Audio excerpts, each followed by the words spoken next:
Kidney পাথরের রোগীরা সবচেয়ে বেশি যে কোশ্চেনটি আমাকে করেন সেটি হচ্ছে যে কিডনি পাথর ওষুধের মাধ্যমে গলানো সম্ভব কিনা। আমি ডক্টর শামসুল আরিফিন, আমি একজন নিউরোলজিস্ট এবং ল্যাপারোস্কোপিক সার্জন। আজকের ভিডিওতে আমি মূলত এই প্রশ্নেরই উত্তর দেওয়ার চেষ্টা করব। চলুন ভিডিওটি শুরু করা যাক।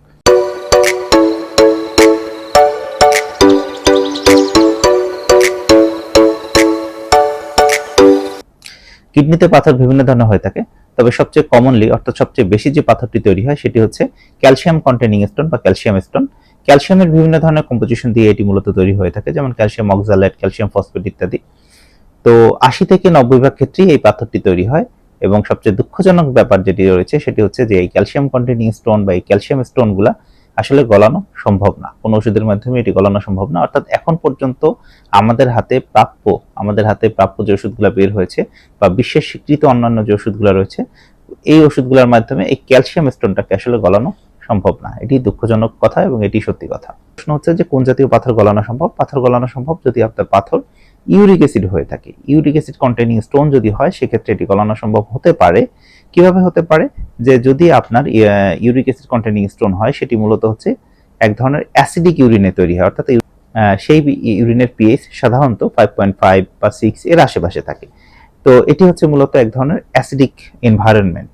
তো আমরা পটাশিয়াম সাইট্রেট জাতীয় যে এক ধরনের সিরাপ দিয়ে থাকি বাজারে, যেটা হচ্ছে সিকে সিরাপ বা সাইট্রা কে সিরাপ নামে পাওয়া যায়, এই ধরনের সিরাপগুলো দিলে আপনার ইউরিনটা আস্তে আস্তে ক্ষারীয় আকার ধারণ করে, অর্থাৎ অ্যাসিড থেকে ক্ষার বর্ণ হয়ে যাবে। ক্ষার যদি হয়ে থাকে তখন যেটা হবে, ওই পাথরটা ইউরিক অ্যাসিড যে স্টোন রয়েছে সেটি আস্তে আস্তে গলে গলে বের হয়ে যাওয়ার একটা সম্ভাবনা তৈরি হয়। তবে এটি হবেই এমন বলা যায় না, তবে এটা সম্ভব এবং অনেক সময় এটা পসিবল হয়। তো আরেকটি ওষুধ রয়েছে, আর এক ধরনের ওষুধ রয়েছে, যেমন অ্যালোপিরিনাল জাতীয় ওষুধ রয়েছে বা ফেবুস্টেট জাতীয় ওষুধ রয়েছে। এই ওষুধগুলো আমরা মূলত দিয়ে থাকি যাদের গাউট হয়, অর্থাৎ আপনারা জানেন কিনা জানি না, শরীরে ইউরিক অ্যাসিড জমা হয়ে এক ধরনের হাত পা বাঁকা হয়ে যায় বা প্রস্রাবে জ্বালা পড়া বেশি হয়, এক ধরনের গাউট নামে এক ধরনের রোগ রয়েছে। সেই রোগের ক্ষেত্রে আমরা সাধারণত এই ওষুধগুলো দিয়ে থাকি। এই ওষুধগুলো দিলে যেটা সুবিধা হয় সেটি হচ্ছে যে ওষুধগুলো দিলে শরীরে ইউরিক অ্যাসিড তৈরি হয় না। তখন যেটা দেখা যায় যে আপনার ভবিষ্যতেও ইউরিক অ্যাসিড থেকে স্টোন তৈরি হওয়ার যে সম্ভাবনা সেটি কমে যায়। অর্থাৎ এটি মূলত পাথর যে একদম গলে বের করে দিয়ে যাবে ব্যাপারটা তা না, তবে ভবিষ্যতে এই জাতীয় পাথর তৈরি হওয়ার সম্ভাবনা একদমই কমে যায়। তো এখন প্রশ্ন হচ্ছে যে আমরা কিভাবে বুঝতে পারবো যে আমার স্টোনটা কোন ধরনের। মূলত হচ্ছে আমরা আল্ট্রাসোনোগ্রাম করে আসলে একদমই বোঝা যায় না, সিটি স্ক্যান করলে কিছুটা বোঝা যায়। যেমন সিটি স্ক্যান করলে যেটা হয় যে সেটি হচ্ছে যে এই জাতীয় যে পাথরগুলো রয়েছে সেগুলো একটু ইউরিক অ্যাসিড জাতীয় পাথরগুলো, বিশেষ করে এগুলো একটু নরম স্টোন হয়। সেক্ষেত্রে স্টোন শক্ত কি নরম সেটি হচ্ছে সিটি স্ক্যানে হাউসফিল্ড ইউনিট নামে এক ধরনের ইউনিট রয়েছে, সেখানে বলে দেয়।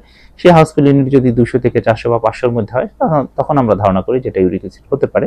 আরেকটি হচ্ছে, আগেই আমি বলেছিলাম যে ইউরিনারিমিতে যদি আপনার পিএইচ যদি করি এবং এই পিএইচ যদি অ্যাসিডিক হয়, সেক্ষেত্রে আমরা ধারণা করি যেটা ইউরিক অ্যাসিড কন্টেনিং স্টোন হতে পারে। সেক্ষেত্রে সাধারণত এই থেরাপি দিলে বের হয়ে যেতে পারে বা গলে বের হয়ে যাওয়ার সম্ভাবনা আছে।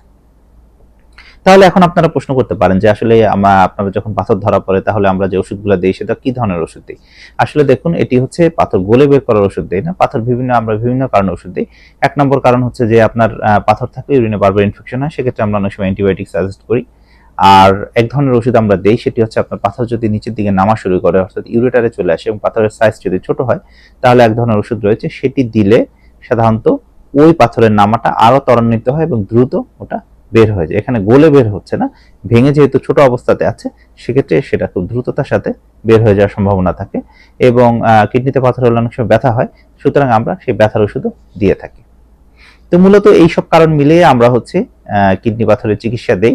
সাধারণত পাথর বড় হলে আমরা অপারেশনের কথাই বলি, আর সিমটোমেটিক হলে তো সাধারণত খুব দ্রুতই অপারেশনের কথা বলি, বা কিডনির ভিতরে পানি যদি জমা হয় তাহলে আমরা দ্রুত অপারেশন করতে বলি।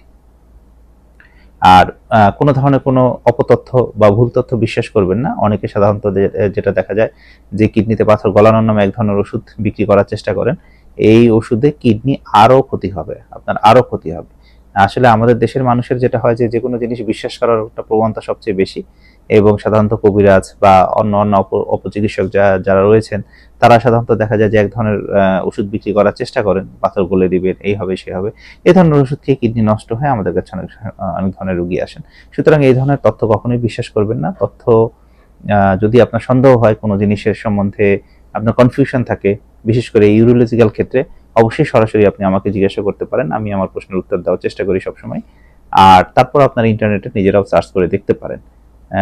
তবে হচ্ছে কি মেডিকেল সায়েন্স হচ্ছে এভলভিং সায়েন্স। ধরেন আজকে একটা জিনিস নাই, এটা মানে যে নাই, যে একদমই নাই তা তো না, ভবিষ্যতে এটা তৈরি হতে পারে। সুতরাং এটা আপনারা আপডেটেড থাকলে আপনারা নিজেরাও জানতে পারবেন যে কখন কি হচ্ছে। ধন্যবাদ সবাইকে।